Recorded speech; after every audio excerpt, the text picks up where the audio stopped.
అదే RTV app వార్తల్ని క్షణాల్లో చదివే అవకాశం ఉంటుంది. ఒక న్యూస్ పేపర్, ఒక టెలివిజన్ ఛానల్ మీ చేతుల్లో ఎప్పుడూ ఉంటాయి.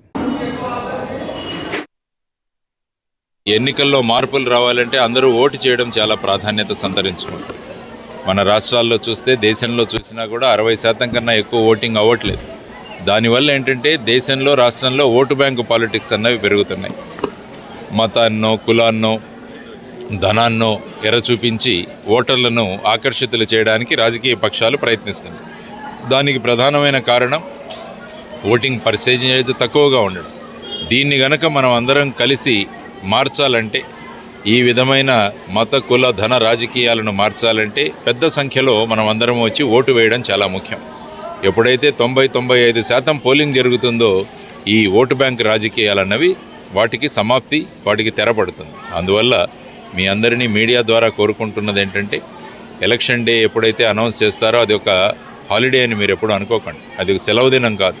అది మనం పని చేయాల్సింది. మనం ఏవైతే కలలు కనుకుంటున్నామో, మన దేశం, రాష్ట్రం ఎలా ఉండాలి అనుకుంటున్నామో వాటిని సాక్షాత్కరించుకోవడానికి ఒకరికే సాధ్యం. అది కేవలం ఓటర్కు మాత్రమే. అందువల్ల మా జై భారత్ నేషనల్ పార్టీ తరఫున ఓటర్లందరికీ మేము చేస్తున్న విన్నపం ఏంటంటే, పెద్ద సంఖ్యలో ఓటు వేయండి. ఓటు రిజిస్టర్ అయిందా లేదా చూసుకోండి. ఓటర్ లిస్టులో మీ పేరు ఉందా లేదా చూసుకోండి. ఇవన్నీ చూసుకొని మీరు కనుక ఓటు వేయగలిగితే బ్రహ్మాండమైన ఫలితాలను మనం సాధించవచ్చు. కొత్త రాజకీయ వ్యక్తులను మనం చూడవచ్చు. కొత్త వ్యక్తులు మన లీడర్లుగా మనం చూడవచ్చు.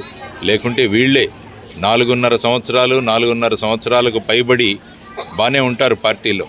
సడన్గా నేత యొక్క సిద్ధాంతాలు మాకు నచ్చలేదని వేరే పార్టీకి మారిపోతారు. అంటే ఇవే ముఖాలు, ఇవే లీడర్లు తిరుగుతూనే ఉన్నారు మన రాష్ట్ర చరిత్రలో, దేశ చరిత్రలో. యువతరం రావాలి రాజకీయాల్లోకి, యువ నాయకత్వం రావాలి. వీటన్నిటి కోసం మేము జై భారత్ నేషనల్ పార్టీ అని ఒక కొత్త పార్టీని ప్రజల ముందుకు తీసుకొచ్చాం. అవినీతి లేని ఆంధ్రప్రదేశ్, అప్పులు లేని ఆంధ్రప్రదేశ్, డ్రగ్స్ లేని ఆంధ్రప్రదేశ్, ప్రకృతి విధ్వంసం లేని ఆంధ్రప్రదేశ్, రౌడీయిజం లేని ఆంధ్రప్రదేశ్ను తీసుకురావాలి అన్నది, ప్రతి నియోజకవర్గాన్ని ఒక అభివృద్ధి కేంద్రంగా మార్చడం అన్నది మా లక్ష్యం. ఎన్నికల సంస్కరణలు కూడా చాలా వస్తున్నాయి. మొన్నటికి మొన్న సుప్రీంకోర్టు 5 జడ్జీలున్న ధర్మాసనం ఎలక్టోరల్ బాండ్స్ అన్నవి చెల్లవు అని వారు ఇచ్చారు.